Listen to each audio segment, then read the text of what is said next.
It was a terrible car accident.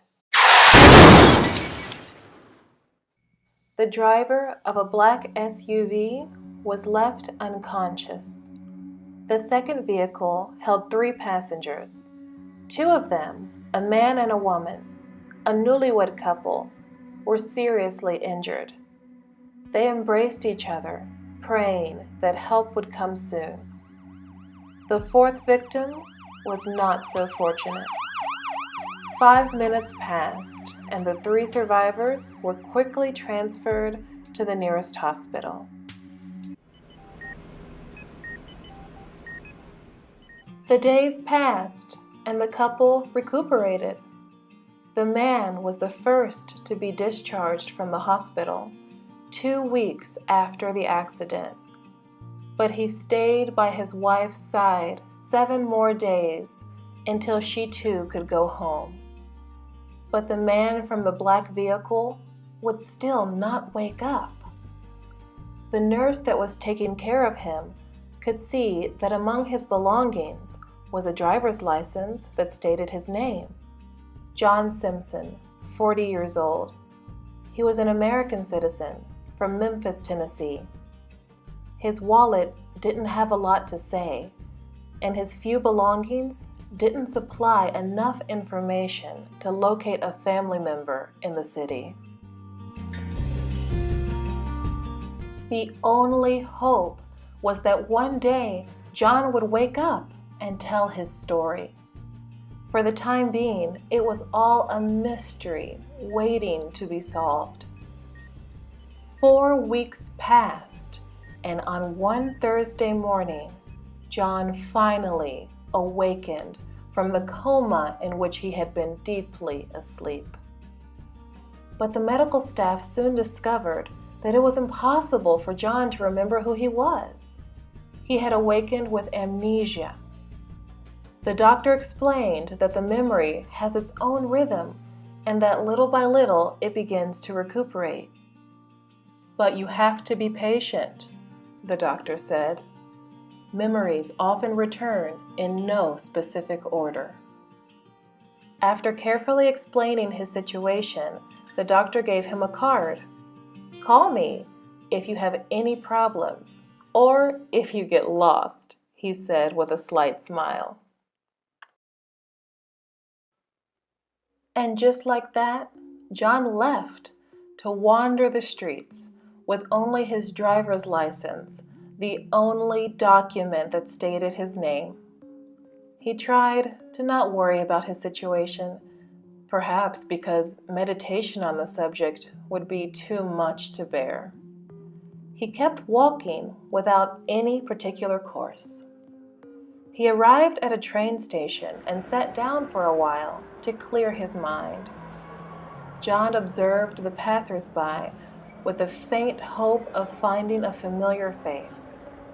But besides the familiar feeling of time passing, nothing else brought back memories. He could see a little boy holding an ice cream cone in his hand. John amused himself watching the child enjoy his treat. But all of a sudden, he saw 2 men staring at him intensely, a bit of a distance away. Why do they stare at me like that? He became nervous. It was as if his entire body begged him to get out of that place. And he didn't entirely understand the reason why he felt that way. For an instant, their gazes met. The men didn't move a muscle. It looked like they were waiting for John's reaction. He followed his instincts and started leaving. That was the signal that the men were waiting for to follow him. They began to pick up their pace, and seconds later, they began running after him. Without thinking twice, John disappeared into the crowd and managed to escape to a plaza that was 3 streets away from the train station. Why are these men following me? Who am I? What type of trouble am I in? He thought to look meticulously through his wallet, his only identifier, to see if he could find a clue. After searching for a few minutes, he found a small piece of paper with an address and 3 simple words that read, "Ask for Alan."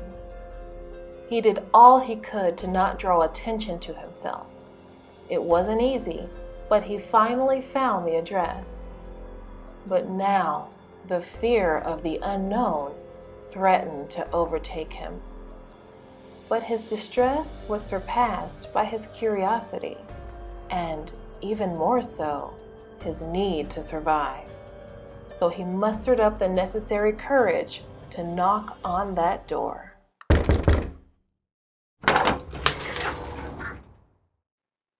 The small figure of a man that answered the door wasn't exactly intimidating, but his blunt manner wasn't friendly either.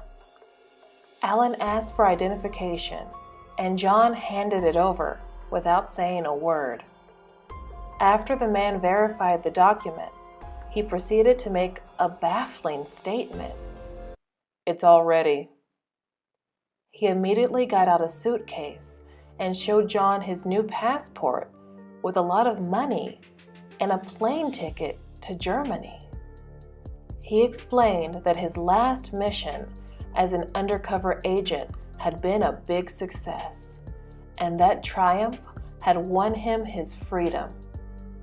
John couldn't believe what he was hearing, but he kept silent.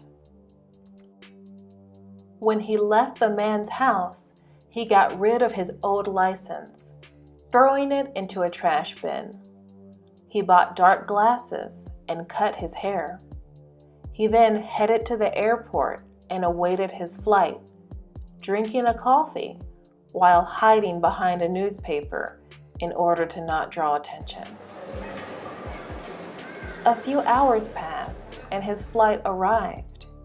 He boarded the plane, sat down, and, exhausted from the journey, he fell asleep in his chair. And in the midst of his deep sleep, some fragments of his past began to surface.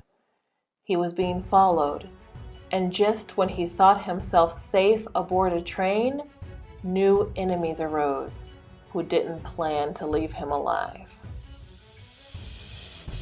He was forced to jump from the train, which was rolling at full speed, in order to save himself.